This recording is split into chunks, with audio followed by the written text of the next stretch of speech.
if I told you that one single action could not only potentially cut the level of stress you feel in half, but at the same time increase your focus and attention onto things that actually matter to you?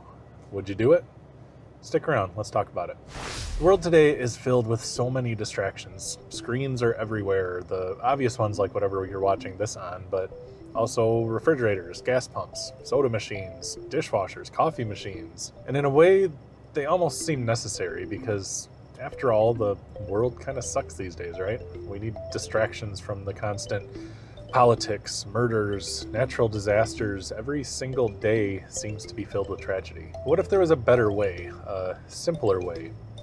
What if you just stopped consuming the news? Because once you peel back the outer shell of news media, the layer that masquerades as journalism to inform the public, it starts becoming obvious that every story that goes viral is in some way, shape, or form a lie. News media, all news media, is first and foremost a business model. A very lucrative business model, and the only way they have to drive clicks and views and streams and therefore generate revenue is by manipulating the emotions of you to click that article. And once they reel you in with that click, they feed on your primal instincts of fear and rage like an emotional vampire to keep you coming back for more. Once you realize that and start reading every single article with a massive dose of skepticism, the manipulations start becoming obvious, but that whole topic deserves its own video down the road, so let me know in the comments if it's something you might be interested in. Today I just wanted to touch on it to set the stage of why removing it from your life could be massively beneficial. Think about your daily routine. How many times throughout the day do you find yourself scrolling? Our phones curate news feeds for us. Social media algorithms zero in on whatever type of news you engage with and feed you more of it. The same with YouTube, podcasts, all of it. How much time is wasted staring at those feeds? And more importantly, how do you feel after reading an article? Angry, anxious, afraid, stressed, hopeless? Here's the thing, and the part nobody really thinks about. Knowing every gory detail of something that you can do absolutely nothing to change doesn't make you knowledgeable.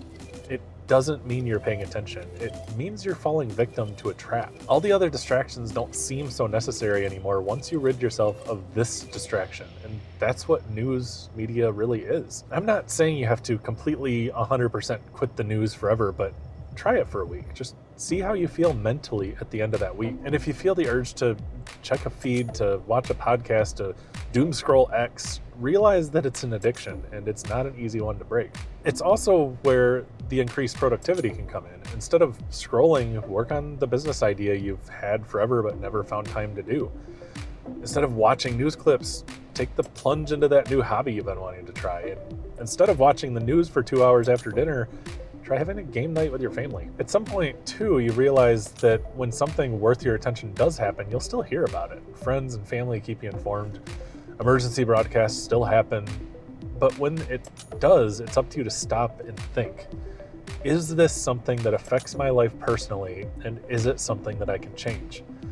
If the answer to that is no, and 99% of the time it will be, you can easily detach yourself from it and file it away in the, oh, that's interesting, or sad, or whatever part of your brain, and move on with your life. Quitting the news has been incredibly beneficial to my mental state over the last year because I used to be one of the people who would know every single detail of every story that came out. Letting go of that allowed me so much more time to do the things that are setting me up for success and lets me focus better on them when I'm engaged with them because I'm not distracted by what ifs and global tragedy. I'm not ignoring it and I'm not sticking my head in the sand. I'm just returning to a time before it was force-fed to us in every last crevice of our lives. That's it. And you can and should do the same. So turn off the TV, unsubscribe from political podcasts, delete your socials if you have to. Life in general is so much more than bad news. And once you give it a chance, yours can be too. Thanks so much for hanging out with me today. I truly do appreciate it. Please do me a favor, hit the like and subscribe buttons. It really does mean the world to me and helps let the algorithm know that this video is worth the next person's attention. Until next time, take care.